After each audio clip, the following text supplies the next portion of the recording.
Reconstruction, good night, and let there be light. I am, as always, your host, Christopher Paul Dugdale, MEDMA. We are Duncanville High School in these United States, and today is January 7th, 2021. And on this date in history, in 1918, so 103 years ago, my grandmother was born. She's dead now. But she was nice. So, guess I got that going for me.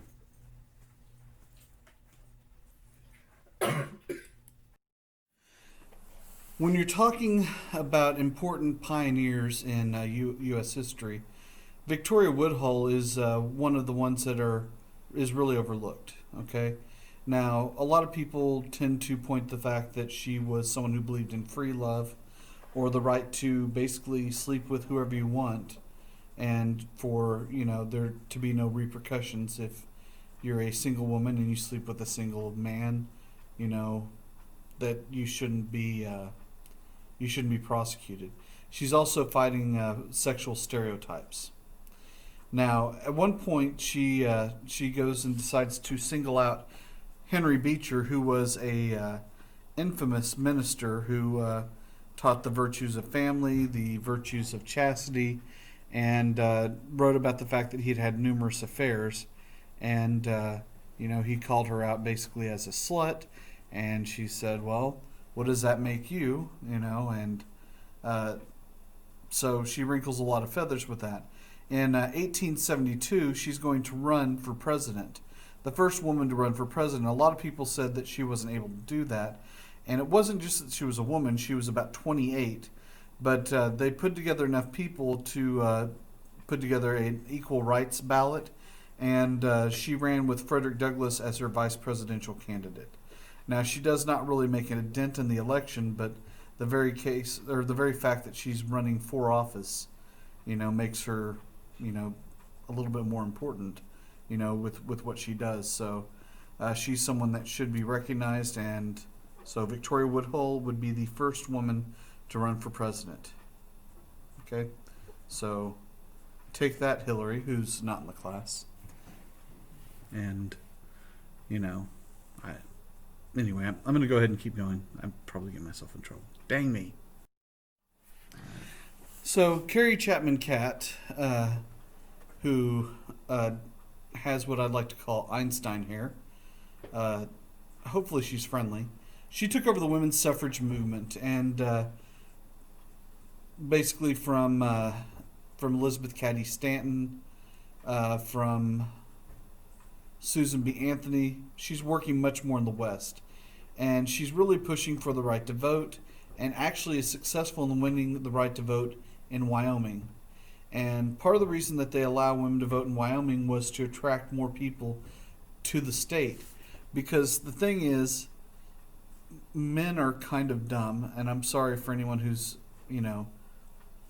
who wants to argue. Right now, you can't argue with the recording, but you can argue with me in class or via email. But,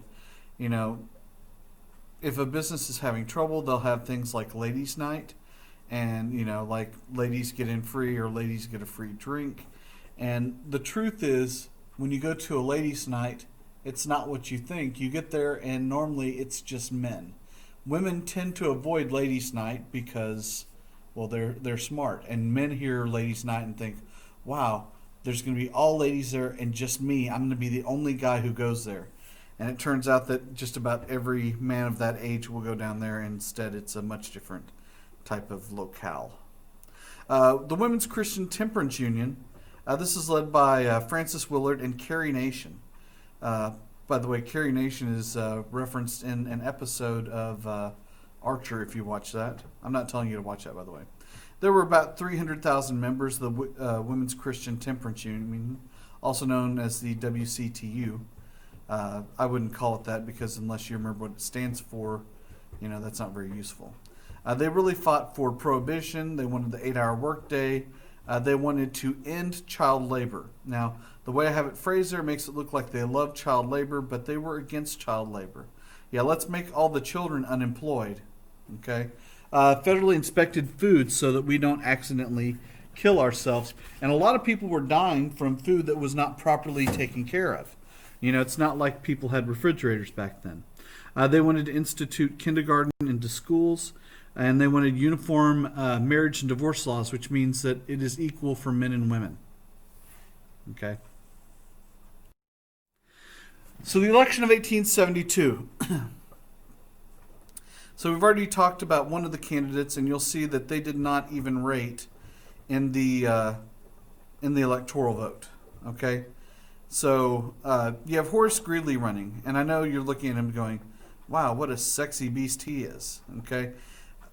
Really, he's one of the worst people you could possibly choose to run, especially in conservative 1872. So he's running against Ulysses S. Grant. Okay? So he runs for the Democratic Party, but his newspaper beforehand used to attack the Democrats all the time. Okay? He was an atheist, which was very unpopular in the majority Christian nation of 1872. He was a communist, which goes against the principles of the economic system of the United States. He was a free lover, and why wouldn't he be? Look at him.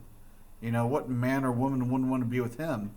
I mean, if nothing else, the curiosity of the hair growing out from his neck out of his collar. What the crap is going on with his neck collar hair? I mean, seriously, people. He was a vegetarian. Yeah, I don't get them. I eat meat. That's what I do, you know. If a cow comes by here and he's not watching, a chomp. He's all mine. He also was a guy who bailed Jefferson Davis out of jail. And somehow he lost the election. To me, the craziest part about it is the fact that he got, 44% of the vote? That's just insane. Well, anyway. So the Panic of 1873. Ah! Okay. There was major problems with bank runs and the stock market crash.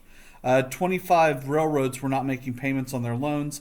The banks were overlending. They weren't getting money back from the railroads.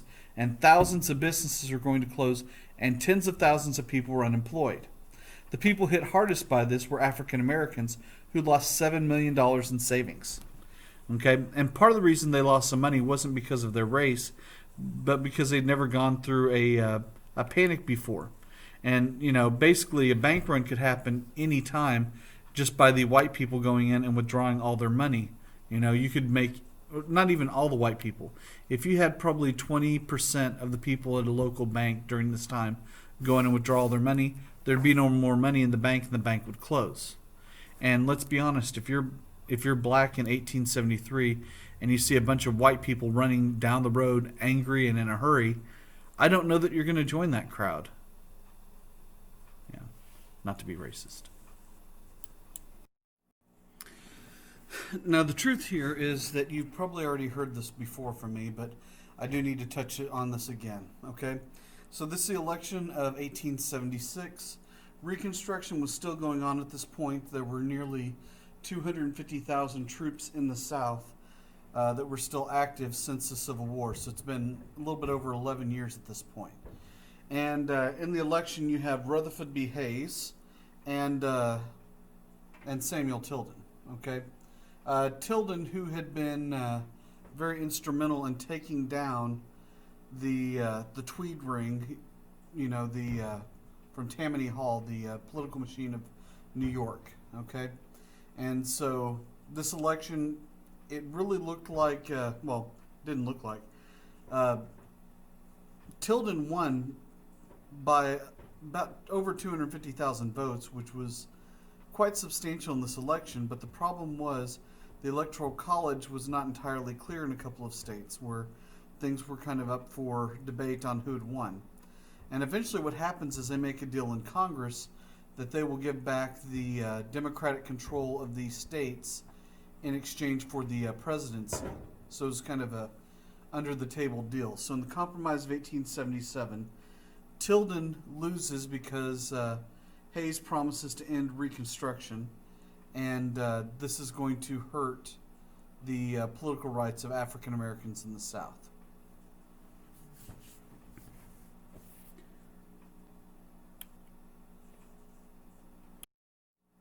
Okay, So now we're going to talk about not the pretty good railroad strike of 1874, not the okay railroad strike of 1904, and not the railroad strike, but we're going to talk about the Great Railroad Strike of 1877. So the railroad massively cuts wages by about 40%. And the workers will go on strike as a result of this.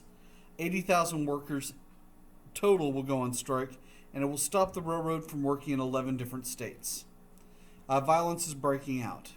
Now, President Hayes orders the army to stop the strike, which leaves about 100 people dead.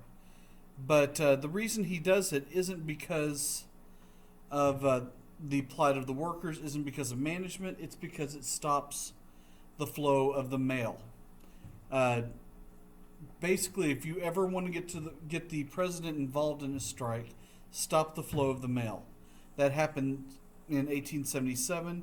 It happens in the 1890s, and then it happens again in 1980 with airplanes when the air traffic controllers go on strike. Then Reagan will fire everyone that is an air traffic controller at that point. So Jim Crow laws, these are laws that are created in the South to keep African Americans in a condition similar to slavery. Okay, there are all types of things that are put in place to take away their political rights, their economic rights.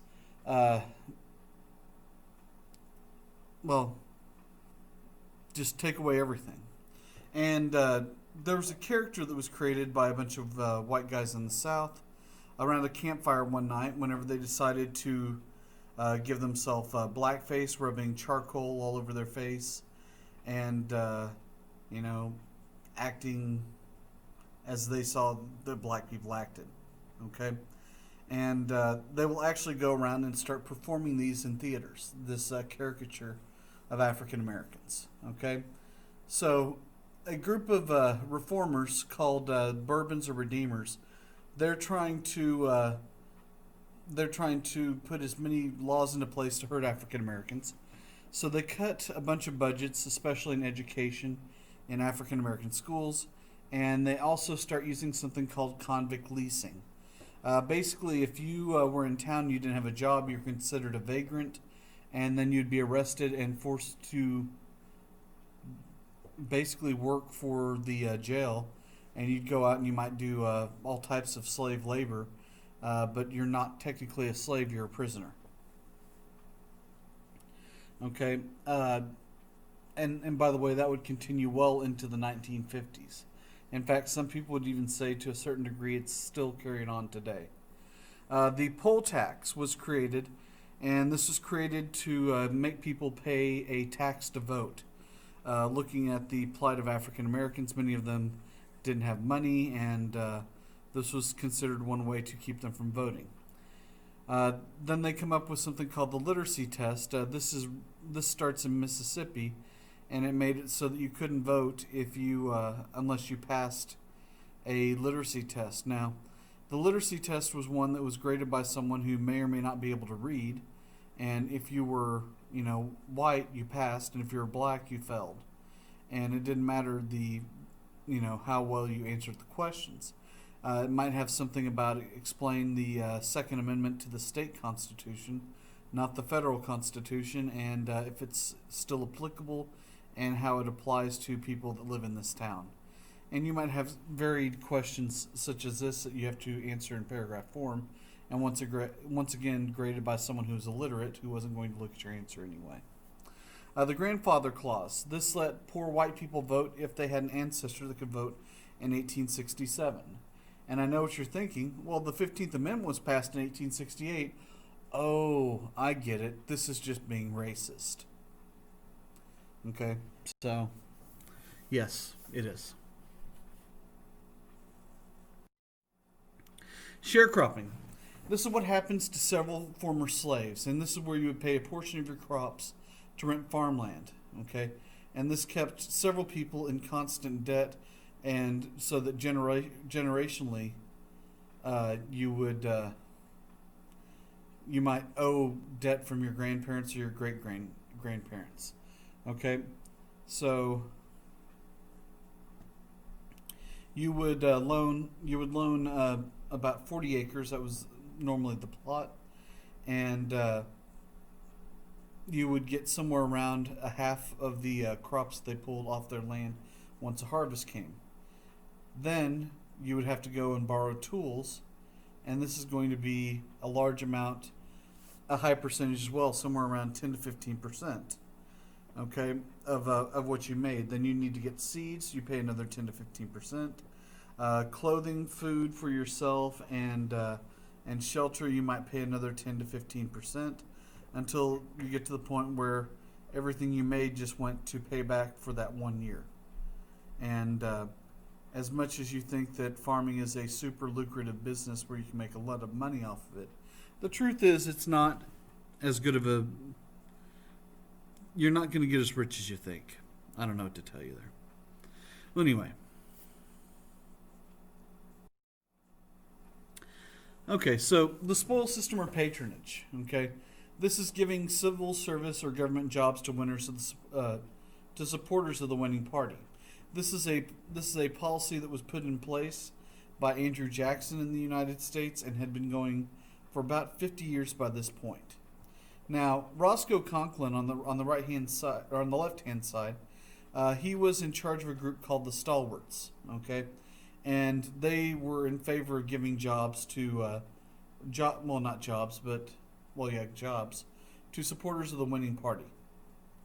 Wow, I could probably make this slide sound a little bit worse, but not worse than his haircut.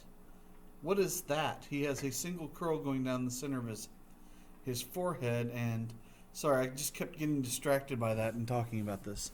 On the right hand side, you see James G. Blaine. He was in charge of a group called the Half-Breeds, and he wanted to change the way that civil service was being done.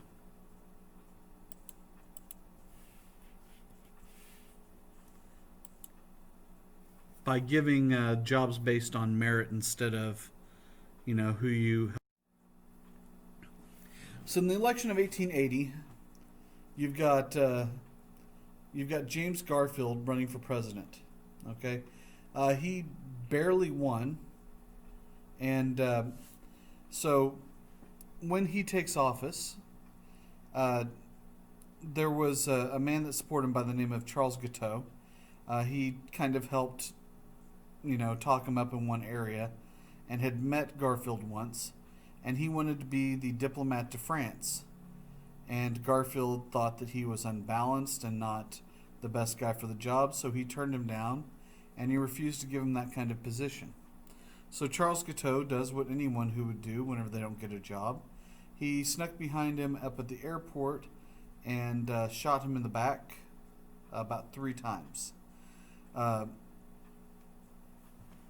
So Garfield falls to the ground, and it's like, ow, my back hurts. This is in May, so about a month after he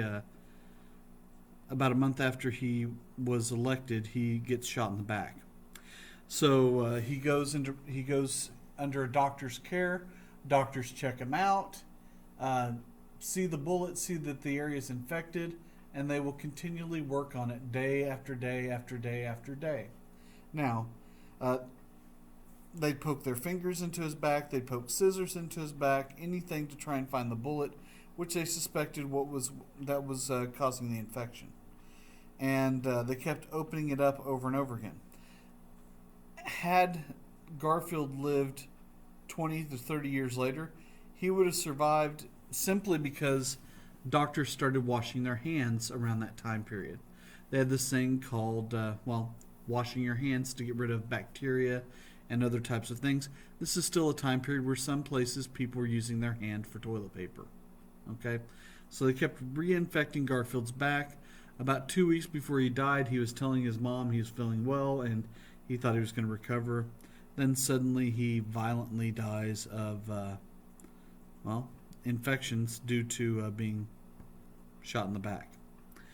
Chester A. Arthur then becomes the president of the United States. Now, Arthur was actually at one point the collector of tariffs for the state of New York, and and Hayes actually will fight to have him removed and put someone there based on merit. And this is kind of where Chester A. Arthur goes from here. He goes from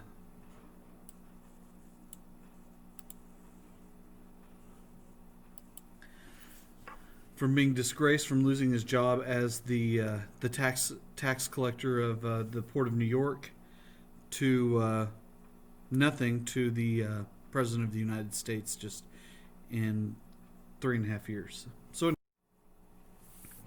So as a result of Garfield's death, Congress will pass what's called the Pendleton Act. And basically what happens is government jobs will be given to employees based on exam scores, the civil service exam. And they still do this even to this day.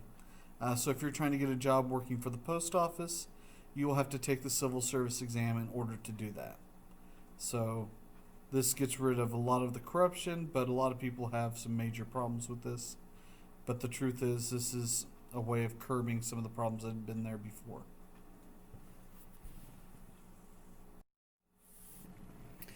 So the slaughterhouse cases is one of the stranger things to come out of this time period. The 14th Amendment was pretty clear that it would protect the civil rights of African Americans, equal treatment before the law, but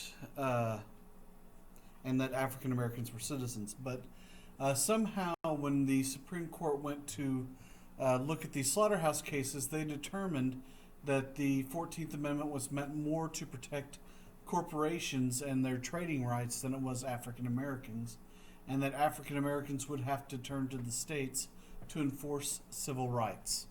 Now, I know you're thinking, all those things you just said don't make sense. And you know what that tells me, the fact that you're saying that, you were listening. You know, I have no explanation for how this is how they read the 14th Amendment, other than the fact that it does a lot to protect the rights of corporations. You know, so many times corporations are the ones that are really hurt, you know, and it's not the people trying to feed their family, it's them. They're trying to protect their investors. You know, the real people who've suffered. I don't know. I can't explain this. If you're looking for an explanation for this, I'm not your man. I'm sorry. It's ridiculous. Okay, so Alexander Graham Bell. He invented the telephone, okay? So he made a phone call to Watson. He told Watson to come here. So it's basically kind of how we use our phones today. Whenever I call my kids to tell them, hey, we're eating, come on down. And they come down, they're like, you're so lazy, why don't you just come up and get me? And I said, hey, why don't you say that to my face? And then we get into a shoving match, and then the gun goes off, and it's like, oh no. One of my favorite things about Alexander Graham Bell is he answered the phone, ahoy. That's kind of amusing to me. The company he started is still around today. It's called the American Telephone and Telegraph Company, also known as AT&T. And if you don't believe me, you can Google it or look for it on Yahoo or Bing or whatever annoying search engine that you're using. Netscape, you know. Anyway, Ask Jeeves. Yeah, those are ones that you've never seen. They were gone about the time you were born. Now, okay, here, let me try that again. Thomas Edison invented the phonograph, okay? So basically the record player. You know how you can listen to things more than once? You can thank Thomas Edison for that. You know how you have a light bulb whenever the light turns on? You know, you're like, let there be light, and then light comes on. Yeah, if we didn't have the light bulb, you'd have to watch TV in the dark. Wait, isn't that powered by light also? Dang it. Dang you, Thomas Edison. We need you for several different things. He made the first dictaphone. That's where you could actually record your voice. He made the electronic generator. This is so you can create power. He also did motion pictures. If you've ever watched the first movie ever, it's pretty riveting. It's a man sneezing. You can watch it on YouTube. It lasts about 3 seconds. He also created the first electric company and supplied New York City with its power. The truth is, his family still owns a certain extent of it. It's called Consolidated Edison. So, if you're ever up in the New York area and you're like turning on the light, and you're like, "Wow, this power is pretty cool." Well, you can talk to Thomas Edison, the sexy man that you see before you. So, anyway, that's Thomas Edison. By the way, he had more patents than anyone else in U.S. history, and he actually is going to steal a lot of patents from people. People wanted to get hired by him, and while they're doing the presentation, he would have his people watching to reverse engineer what they were making and file a patent on it before they could. Yeah. James J. Hill. He built the Great Northern Railroad without federal land grants. And unlike several other people that were building transcontinental railroads, his was the only railroad that did not go bankrupt. Okay? It was still around for quite some time. Now let's talk about someone who's fun. And that fun guy is a man by the name of Cornelius Vanderbilt. Look at the sideburns that he has. You can tell how rich he is by how ridiculous his sideburns are. Okay? Basically, he has these big cones coming off both sides of his face. No hair on his chin, no hair on his neck, just ridiculous sideburns. Okay? He combined several New England railroads into one company, and this was mainly for transportation, and he makes well over $100 million, and he will be the person who starts Vanderbilt University, where one of my favorite former students is in attendance.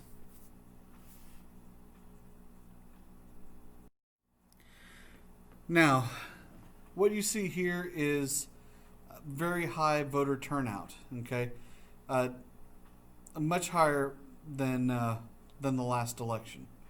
Okay, from 1876 to 1900, over 70% of the population are voting. Okay, which is something we still don't see today. Okay, it was about 60 or 65 in this last election. So, if you're happy with the way the election turned out, imagine another 10 to 15 million people voting. That could have made a major difference, one way or the other. But, here we are on Earth. I don't know where I'm going with that, but that sure sounded strange. Okay, so you have two really defined voting blocks. You have the Democrats. So you have, by the way, this is something I haven't brought up, but basically from 1865 to 1965, the Democratic Party and the KKK are the same thing. Okay? Many times they would run fundraisers together. A lot of times what they were trying to do was maintain white supremacy in the South. Okay? They will also include Catholics, which, depending on how extreme of racist you were at that time, you wouldn't have liked Catholics. Okay, that was a pretty Protestant thing to do, especially as a white supremacist. Recent immigrants like Jews, which they also didn't like. The urban working poor, so these are the poor people of the nation. They were people that flocked to the Democratic Party, and most of the farmers. Okay, on the other side of the aisle, you have the Republicans, and they're led by northern whites, so some people with some money, African Americans because of Lincoln freeing the slaves, northern Protestants, the more of the nativists are in the South, Old Wasp. A WASP is a white Anglo-Saxon Protestant, okay, and most of the middle class. Okay, so it's not 100%, but it's pretty close to being divided between these two groups.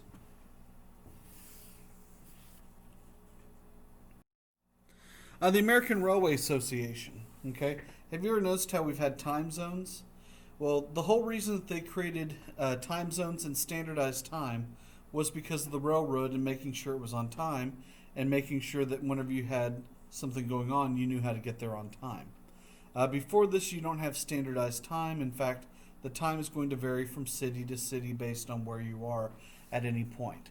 And basically, they would set noon by the time of the day where an object would have no shadows because the sun would be directly overhead, and that's how they would set their clocks by that time. And the truth is, from one town to the next, about 20 miles in difference, you'll have a major difference, and it might be 2 to 3 or even 4 minutes, from the other city, or it could be even, worse than that. So they decided along these regions to set one single time. And that all starts in 1883.